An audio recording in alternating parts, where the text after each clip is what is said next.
सर्वेषां सुप्रभातम। स्वागत है आपका बानसूर पीजी कॉलेज की ऑनलाइन क्लासों में।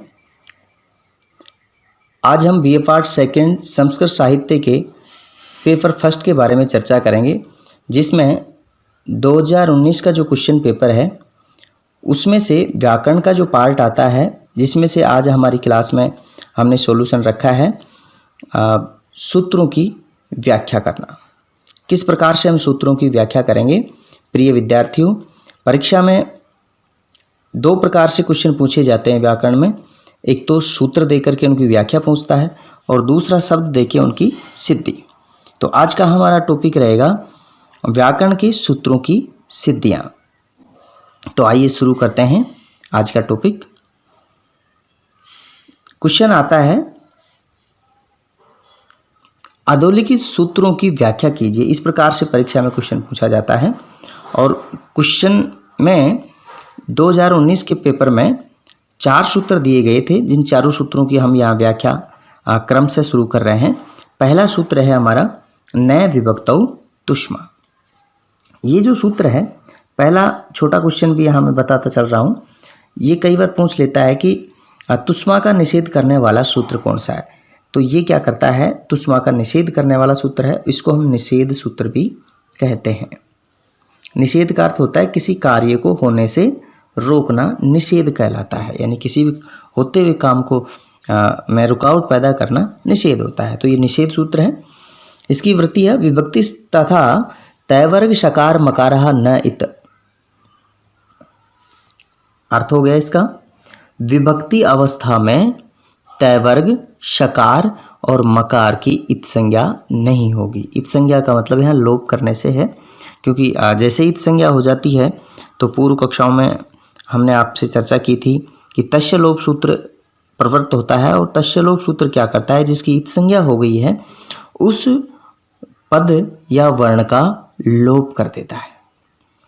तो देखिए जो सूत्र है, इसमें यहाँ 3 पद विद्यमान है। पहला है नकार, दूसरा है विभक्तो और तीसरा है तुष्मा। तो नय का अर्थ हो गया नहीं होगा, नय मीन्स निषेध या नहीं होगा। विभक्तो यानी विभक्ति अवस्था में, विभक्ति अवस्था में नहीं होगा। और तुष्मा का अर्थ मैं आपको बता रहा हूँ। पहला पद है तू, तुष्मा में जो पद है पहला तू है, तो तू का तात्पर्य है तय वर्ग से, तय वर्ग। और तय वर्ग से आप भली भांति परिचित है। पूरा तय वर्ग आएगा त थ द ध न तक, 5 वर्ण आते हैं इसमें। इसके बाद अगला अक्षर आता है इसमें स। तो स का मतलब होता है दंत सकार और म का मतलब होता है मकार। तो 3 यहाँ हो गए, एक तो तय वर्ग, एक सकार और एक मकार। तो सूत्र का यहाँ से अर्थ निकलता है विभक्ति अवस्था में तय वर्ग सकार और मकार का नहीं होगा। अब क्या नहीं होगा ये सूत्र से पता नहीं चल रहा है, तो क्या करेंगे हम। एक सूत्र हमने पूर्व में पढ़ा था, उपदेशे अजनुनासिक इत। उपदेशे अजनुनासिक इत से हम इत पद की अनुवृत्ति करेंगे। कौन से पद की करेंगे, इत पद की अनुवृत्ति करेंगे। तो अब हमारा सूत्र का जो भावार्थ है या जो इसका अर्थ है वो क्लियर हो जाता है कि विभक्ति अवस्था में तय वर्ग सकार और मकार की इत संज्ञा नहीं होगी। तो ये था अपना इसका अर्थ। अब हम करते हैं व्याख्या की बात। तो व्याख्या का पार्ट शुरू करते हैं हम यहाँ से। देखिए व्याख्या में सबसे पहले क्या करना है, जो जो पद हमें यहाँ दिए हुए होते हैं उन पदों की पहले हम चर्चा करेंगे, फिर देखते हैं कौन कौन से पदों की अनुवृत्ति करनी होती है। पहला इसमें अपने को पद दिया हुआ है नय विभक्तो और तुष्मा, और अर्थ में हमने आपको भी समझाया। इसका अर्थ बैठता है नय विभक्तो तुष्मा का कि विभक्ति अवस्था में तय वर्ग सकार और मकार की इत संज्ञा नहीं होगी। तो इत संज्ञा जो है करने वाला जो पद है इत, ये अपने सूत्र में नहीं है। और इसको अगर हम अनुवृत्त नहीं करते हैं, ये इसकी अनुवृत्ति नहीं करेंगे, तो सूत्र का भावार्थ सिद्ध नहीं होता है। और इत पद की अनुवृत्ति हम करेंगे पूर्व सूत्र उपदेशे अज अनुनासिक इत सूत्र के द्वारा। इस सूत्र से इत पद की अनुवृत्ति करते हैं। इस प्रकार से वृत्ति बन जाती है विभक्ति अवस्थायाम तय वर्ग सकार मकारस्य इत संज्ञा न स्यात्। अब हम एक एक पद का यहाँ अर्थ करते जाएंगे व्याख्या में। सबसे पहले ये निषेध सूत्र है, तो व्याख्या शुरू करने से पहले हम शुरुआत करेंगे। यह निषेध सूत्र है जिसमें न विभक्तौ तुष्मा ऐसे ओब्लिक कर करके लिख देंगे ऐसे परीक्षा में। पद विद्यमान हैं, फिर इनका एक एक अर्थ देते चलेंगे। न मीन्स नहीं होगा या निषेध रहेगा, विभक्तों मीन्स विभक्ति अवस्था में या रूप से सिद्धि करते समय, और तुष्मा का मतलब तयवर्ग शकार और मकार। लेकिन इन पदों से सूत्र का भावार्थ पूर्ण रूप से सिद्ध नहीं होता है, अतः हम पूर्व सूत्र उपदेशे अजनुनासिक इत से इत पद की अनुवृत्ति करेंगे। इस प्रकार सूत्र का भावार्थ होगा कि विभक्ति अवस्था या रूप सिद्धि की अवस्था में तयवर्ग शकार और मकार की इत संज्ञा नहीं होगी। जैसे व्याख्या करने के बाद हम क्या करेंगे, उदाहरण देंगे। अर्थ कर लिया अपन ने, व्याख्या कर ली, और लास्ट में लिखेंगे उदाहरण। तो उदाहरण में यहाँ मैं वृत्ति में दे रखा है, यहाँ रामस ले लेते हैं। तो रामस में आपने देखा कि अंतिम पद सकार है, और सकार का यहाँ ये सूत्र ये कह रहा है कि विभक्ति अवस्था का रामस है और सकार भी विभक्ति अवस्था का है, तो नए विभक्तो तुष्मा से ही सकार की संज्ञा का निषेध हो जाता है। अब सकार की संज्ञा प्राप्त कौन से सूत्र से हो रही है, तो पूर्व में हमने एक सूत्र पढ़ाया था आपको, हलन्त्यम। हलन्त्यम सूत्र क्या करता है, अंतिम हल की इत संज्ञा करता है। तो हलन्त्यम सूत्र से सकार की यहाँ इत संज्ञा प्राप्त हो रही थी, लेकिन नए विभक्तो तुष्मा के द्वारा उसका निषेध होकर स्थिति ज्यों की त्यों बनी रहती है। अब ज्यों की त्यों स्थिति जब बनी रहती है तो इसमें आगे क्या क्या काम होते हैं, देखिए। जैसे ही ये नए विभक्तो तुष्मा इस सकार के इत संज्ञा का निषेध करता है, अगला सूत्र प्रवृत्त होता है सस जुसो रू। सस जुसो रू के द्वारा सकार की स्थान पर या सकार के स्थान पर रू आदेश हो जाता है। क्या आदेश हो जाता है, रू। अब इस रू आदेश को एक सूत्र है, अभी जो हमने इत संज्ञा ली थी इससे पद लिया था, उपदेशा जन्नासिकित, इससे हम रे में स्थित उकार की इत संज्ञा कर देंगे और शेष रह जाता है ओनली रे। अब रे लास्ट में, तो विराम अवसानम से रकार की अवसान संज्ञा और खरवसानी विसर्जनीय शेष सूत्र के द्वारा रकार के स्थान पर विसर्ग होकर के और स्थिति बनती है रा महा, ये स्थिति इसकी बन जाती है। तो ये था अपना नए विभक्तो तुष्मा। अब चर्चा करते हैं अगले सूत्र की। अगला सूत्र है हमारा आदेश प्रत्यय। प्रिय विद्यार्थियों, ये जो सूत्र है ये हमारी सप्तमी विभक्ति बहुवचन में प्रयुक्त होता है, क्योंकि सप्तमी विभक्ति बहुवचन में जो हमारा प्रत्यय होता है वो प्रत्यय तो होता है सुप, प्रत्यय सुप होता है हमारा, और सुप जो प्रत्यय है वो उसमें जो सकार है वो हमारा दंत है, और हमें लाना होता है यहाँ मूर्धन्य, इसलिए इस सूत्र की जरूरत हमें सप्तमी विभक्ति एक वचन में पड़ती है। तो आइए शुरू करते हैं आदेश प्रत्यय। वृत्ति है इसकी, इणकुभ्याम परस्य अपदान्तस्य आदेशः प्रत्ययव्यस्य य स तस्य मूर्धन्य आदेशः रामेषु इति स्थिति जातः। तो एक एक पद इसका देखते हैं अपन। देखो, आदेश प्रत्यय हमारे सूत्र में दो पद हैं, एक तो है आदेश और दूसरा है प्रत्यय। आदेश का अर्थ होता है आदेश अवस्था में आदेश हो, और प्रत्यय का अर्थ होता है प्रत्यय का अव्यय। तो इस सूत्र का अर्थ इतना ही निकलता है कि प्रत्यय के अव्यय का आदेश हो। अब कब हो, कौन सी स्थिति में हो और क्या आदेश हो, ये सूत्र से क्लियर नहीं हो रहा है। तो पहले हम इसकी अर्थ देख लेते हैं, फिर व्याख्या पे चर्चा करेंगे इन सब का।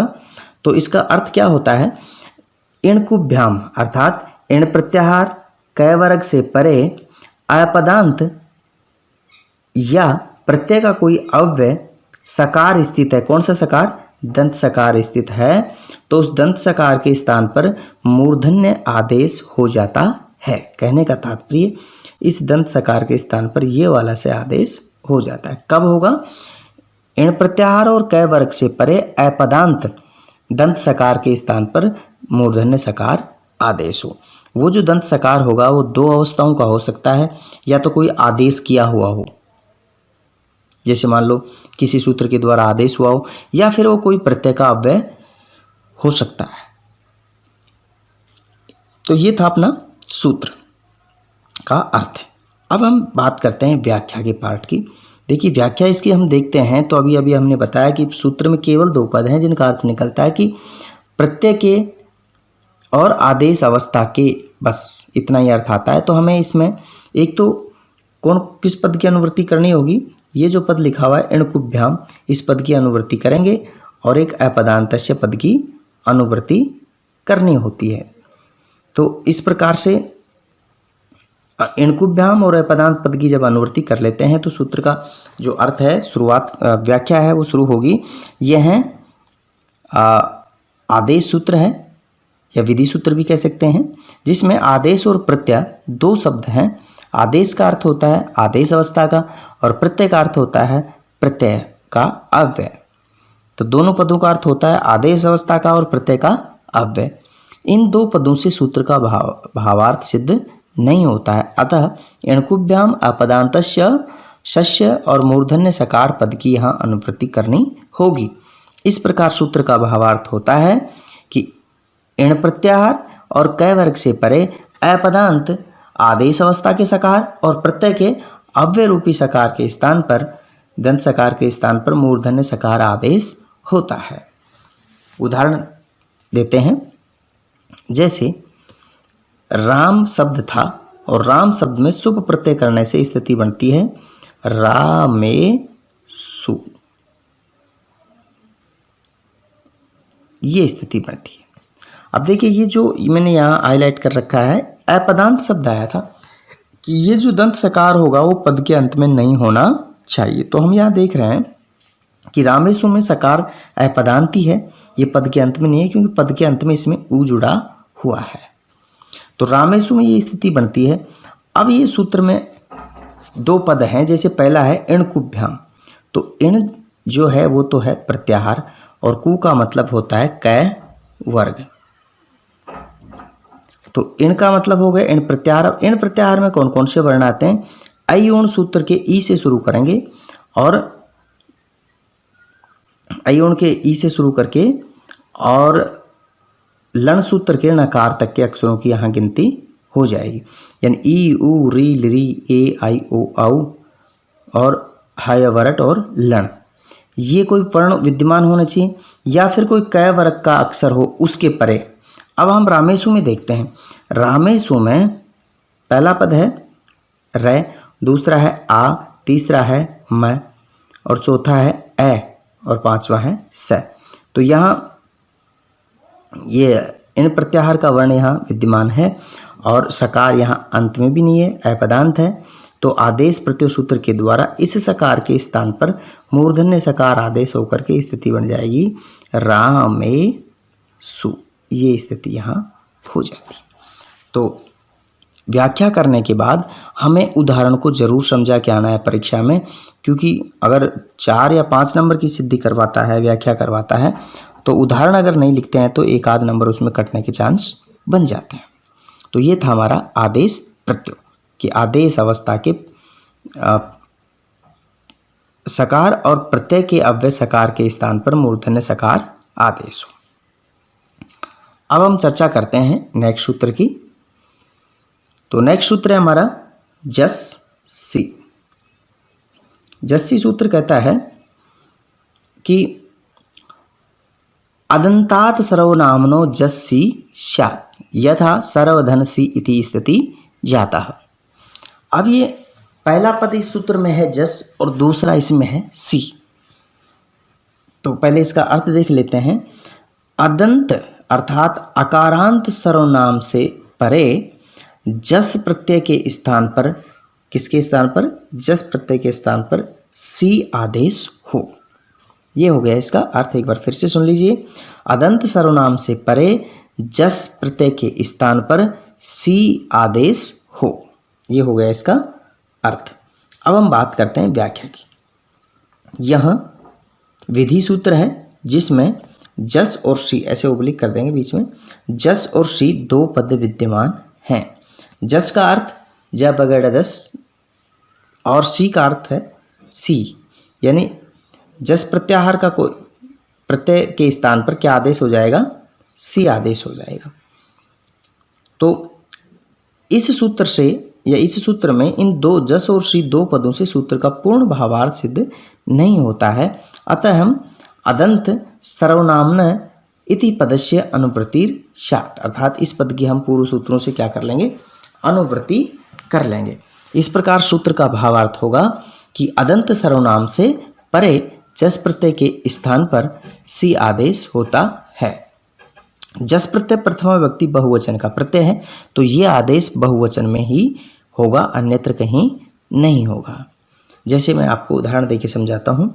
मान लो ये उदाहरण यहाँ पर ने दे रखा है सरोधन सी, तो ये स्थिति बन रही है। कैसे बनी है स्थिति, शब्द था सरो, अब देखिए ये कह रहा है अदंतात, यानी पद के अंत में आकार विद्यमान हो, बिल्कुल है इसमें, और उससे परे कौन सा प्रत्यय विद्यमान हो, जस प्रत्यय विद्यमान होना चाहिए। ऐसी स्थिति में इस जस के स्थान पर क्या आदेश हो जाएगा, सी आदेश हो जाएगा। तो स्थिति बन जाएगी सर्व धन सी, ये स्थिति अपनी बन जाएगी जो ये उदाहरण में दी हुई है। अब यहाँ ये सिद्धि क्या करता है, सी आदेश क्यों करते हैं, लसको तद्धित सूत्र के द्वारा सी के सकार की इत संज्ञा और शेष रह गया इसमें ई। अब इधर देखो सर्व में आकार विद्यमान है और इधर ई है, आद्गुण सूत्र के द्वारा ई के स्थान पर ए आदेश हो जाता है और ए आदेश होकर के सर्व प्लस ए बराबर सर्वे रूप सिद्ध हो जाता है। तो ये था हमारा जस सी, जो प्रथमा व्यक्ति बहुवचन के प्रत्यय जस के स्थान पर सी आदेश करता है। ध्यान रहे दो शर्तें दी गई हैं। नंबर 1 सर्वनाम से परे होना चाहिए जस प्रत्यय, नंबर 2 अदंत होना चाहिए, यानी कि सर्वनाम जो है वो अदंत होना चाहिए। अदंत का अर्थ है अत ही अंत है, जिसका अर्थात सर्वनाम शब्द वह शब्द होना चाहिए जिसके अंत में अ विद्यमान हो। इस कंडीशन में ही जस प्रत्यय के स्थान पर सी आदेश होगा।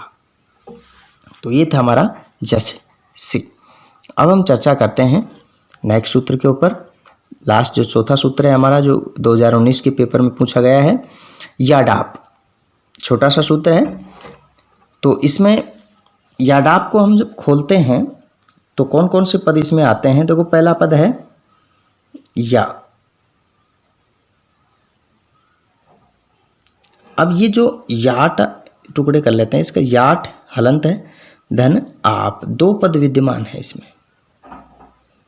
एक तो है याट और दूसरा है आप। तो सूत्र का अगर हम अर्थ देखते हैं तो सूत्र का अर्थ बताता है कि आपो गितो याट रमायाट गे इति स्थिति जाता। सूत्र का अर्थ है कि आकारांत स्त्रीलिंग से परे गित प्रत्यय विद्यमान होने पर अंग का अव्यय याट का आगम हो। यानी सीधी सी बात क्या है कि ये जो सूत्र है ये याट का आगम करता है। और हमने आपको कक्षाओं में बताया था, आगम का अर्थ होता है जो कोई शब्द है उसका कोई अंश होता है जो छूट जाता है, छूटा हुआ होता है, सिद्ध करते समय उसको वापस लाना पड़ता है। तो यहाँ ये सिर्फ शर्त आकारांत स्त्रीलिंग में लागू होगी। जैसे रमा की सिद्धि करेंगे अपन, लता की करेंगे, इस प्रकार के जो सिद्धि के शब्द हैं उनमें ही ये सूत्र लागू होता है। तो याट का आगम करता है, कब करता है, आकारांत स्त्रीलिंग का कोई शब्द हो उससे परे गित प्रत्यय होने चाहिए। तो ये था इसका अर्थ। अब हम करते हैं बात व्याख्या की। व्याख्या में सबसे पहले लिखेंगे यह विधि सूत्र है या आगम सूत्र भी कह सकते हैं इसको, जिसमें याट और आप दो पद विद्यमान है, जिसका अर्थ होता है याट और आप से परे, या याट का आगम हो आप यानी आबंत से, यानी आबंत से या आकारांत शब्दों से याट का आगम हो। ये तो बता दिया है कि आकारांत से आगम हो और याट का आगम हो, लेकिन ये नहीं पता चल रहा है इस सूत्र से कि किस अवस्था में हम इस याट का आगम करेंगे। तो प्रिय विद्यार्थियों, हम एक पद की यहाँ अनुवृत्ति करेंगे और वो पद है गित। गित पद की पूर्व सूत्र से यहाँ अनुवृत्ति करते हैं। अब सूत्र का हमारा जो अर्थ है वो होता है कि आबंत स्त्रीलिंग से परे गितो यानी गित प्रत्यय विद्यमान होने पर किसकी, जैसे मैंने ये स्थिति बना रखी है, देखो ये रमा है आकारांत और ये गे प्रत्यय, गे में गकार इत संज्ञक है और इसमें ई शेष रहता है। गित किसे कहते हैं, जिसमें ग ही इत संज्ञक हो, जिसमें ग की इत संज्ञा हुई हो उसे गित कहते हैं। और जिसमें अगर हम कै की इत संज्ञा करते हैं उसे कित कहा जाता है। टै की जहाँ इत संज्ञा होगी वो टित हो गया, टै धन इत, कै धन इत और गै धन इत। तो इसमें हम दो पदों की अनुवृत्ति जब करते हैं, एक तो याट और आप तो इसमें दिया ही हुआ है, तो गित पद की अनुवृत्ति करते हैं। अब गित पद कहाँ कहाँ आते हैं, जो हमारे 21 प्रत्यय होते हैं उनमें देखो, एक तो प्रथमा विभक्ति में कहीं भी गित प्रत्यय नहीं आता है। प्रत्यय होते हैं सु औ जस, द्वितीय के अम औट सस, तृतीया के टा भ्याम बिस। चतुर्थी विभक्ति एक वचन में आता है गे, तो ये गित है। तो यहाँ स्थिति बनेगी ये गे भ्याम भ्यस। पंचमी में आता है गसी, गसी भ्याम भ्यस। सप्तमी षष्ठी में आता है गस, गस ओस आम। और सप्तमी में आता है गी ओस सुप। तो ये 4 प्रत्यय हो गए जो गित हैं। कौन कौन से, एक तो गे चतुर्थी एक वचन, गसी पंचमी एक वचन, गस षष्ठी एक वचन और गी सप्तमी एक वचन। तो इन 4 स्थानों पर आकारांत स्त्रीलिंग से परे अगर 4 प्रत्यय विद्यमान होते हैं, चतुर्थी एक वचन का प्रत्यय और पंचमी एक वचन का प्रत्यय और षष्ठी एक वचन और सप्तमी एक वचन का प्रत्यय, जो कि गित हैं, जिनमें कै की इत संज्ञा होती है। ये प्रत्यय अगर रमा शब्द से या कोई भी आकारांत स्त्रीलिंग शब्द से परे विद्यमान पाए जाते हैं तो उस अंग से, अंग किसे कहते हैं, जिस शब्द की हम अनुवृत्ति कर रहे हैं उसको अंग कहा जाता है।